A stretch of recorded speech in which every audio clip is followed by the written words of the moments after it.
Thank you, Mr. Chairman. I do not celebrate the planet-killing monster we have created with fracked gas and all of the fossil gas that we are extracting and liquefying and exporting around the world, more than any other nation in the world by far.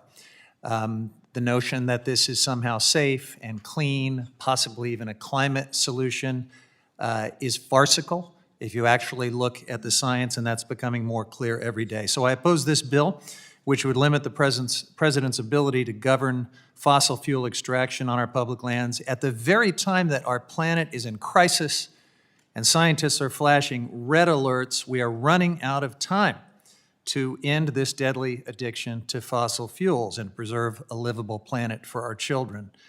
If you are a Kurt Vonnegut fan, you might appreciate the analogy that this bill and all of this other fossil fuel boosterism we hear from our friends across the aisle in this committee is like having a wonderful clam bake at the end of the world.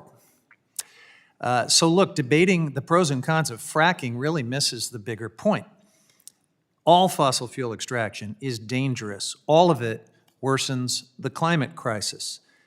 And the most dangerous lie in this entire climate debate is what we hear over and over in this committee, the idea that natural gas is somehow safe, clean, or even a climate solution. My colleagues say it all the time. They claim that fracking more and more American gas and shipping it overseas is actually the answer to the climate crisis because natural gas creates marginally less climate pollution than coal when it is burned.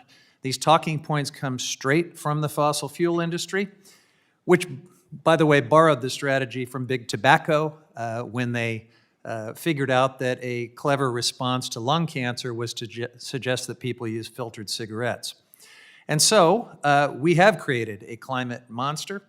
The U.S. leads the world in LNG exports, and we are rushing to build more and more export terminals and make this monster even worse. Now, the bad news for the proponents of all of this is that scientists actually have figured out that LNG, especially when it is exported, is actually worse for the climate than coal. That's right.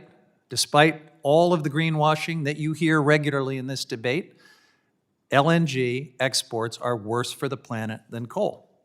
If all the proposed natural gas terminals come to fruition, experts say they would create an extra 3.2 billion tons of greenhouse gas emissions every year. That's as much, almost as much, as the entire European Union emits in 1 year. That's right, the extra LNG exports that my friends across the aisle are pushing from America will exceed the entire EU climate footprint. LNG is not a climate solution. You are proposing a clam bake at the end of the world, folks. So I would like to submit to the record a study that shows American natural gas exports will have far more dire consequences for the planet than coal.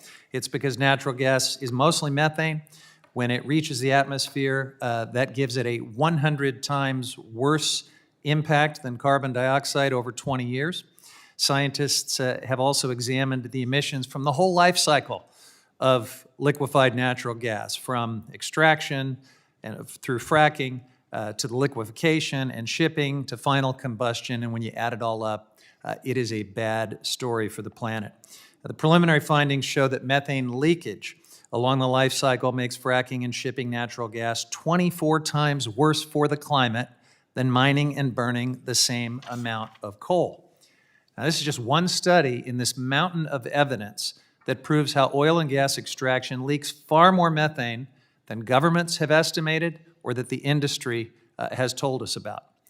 It's time to stop fiddling and clam baking while the planet burns. We have to end this deadly addiction to fossil fuel, and to do that, the president needs all the tools at his disposal to regulate fossil fuel production on public lands and waters. That's why I urge my colleagues to oppose this legislation, and I yield back.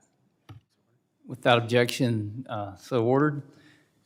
Mr. Lamborn, you're recognized. Thank you, Mr. Chairman. It sounds like my